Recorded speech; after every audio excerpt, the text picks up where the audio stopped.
The thing about kids that I'm learning, is how much smarter she is than I expected so early. Like every night we put Luna down with a bottle, which, by the way, put her down is a terrible way to communicate your child's bedtime.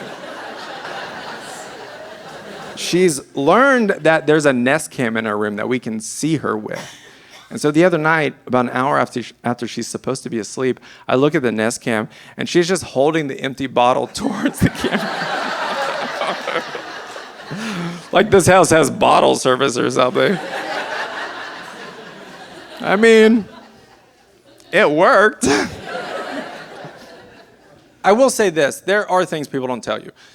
One of those is that there are a lot of hippie trends out there that people try to push on you. This is a real one. When your kid's born, don't name them. Wait till they're old enough to name themselves. If we all did that, you know how many people out there would be named Spider-Man? First day of kindergarten, just be like this classroom full of Peter Parkers. Except there'd be that one kid in the corner who named himself Voldemort. You want to stay away from that kid. I told that joke on stage one time, just around the corner, and I said Voldemort, and someone in the back of the room goes, "Too soon!"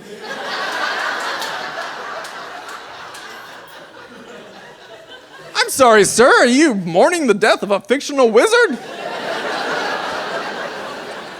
I remember the first time that I ever told a joke publicly. I was a freshman in high school, and my math teacher said, "Adam, read the next definition in the book." And I said, "Circumference, the distance around something. Circumference, not to be confused with circumcision." It's a pity laugh. It's not a great joke, but to a bunch of 15-year-olds, comedian of the year.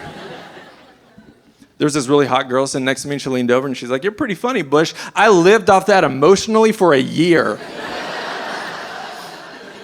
I was talking about this joke to my wife, Diana, the other day, and she goes, "A year? Because you're 39 and you're still talking about it." Several years ago, I went over to my grandmother's house, and she was very clearly watching the movie The Dark Knight. And I said, "Grandma, I love this movie. You're watching Batman." And she looked at me and she goes, "No.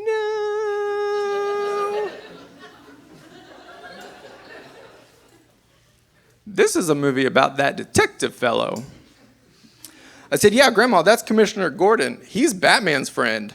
This is Batman." "No. They're trying to catch that guy who wears all the white makeup. That's the Joker, Grandma. He's Batman's arch nemesis. This is Batman." "No." A couple minutes later, Batman pops in and she goes, "Well, look at there, it's Batman." One of the things that's really cool about having a kid is I work in children's television. Several years ago, my buddy Steven and I, we wrote this television show for preschoolers called Pete and Penelope, and it's about a bunch of puppet characters that hang out in this treehouse that comes alive every time they step inside. And a network bought it from us, and we produced the first season last year. And one of the episodes I wrote was about all the characters going camping. And so I was like, well, I got to get a bunch of props for camping. You know who doesn't want you to buy their stuff for a preschool puppet show? Guys who run an army surplus store. I walk in there and just like I'm grabbing stuff that'll just like work for the show, and I throw it up on the counter, and the guy behind the counter is so old he looks like he parachuted to work. And he...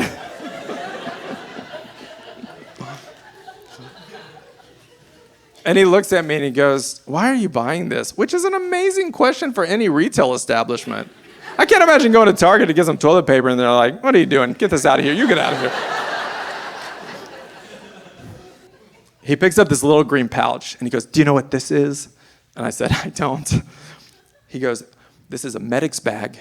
It would have held a tourniquet to tie off a soldier's appendage that had been blown off on the battlefield."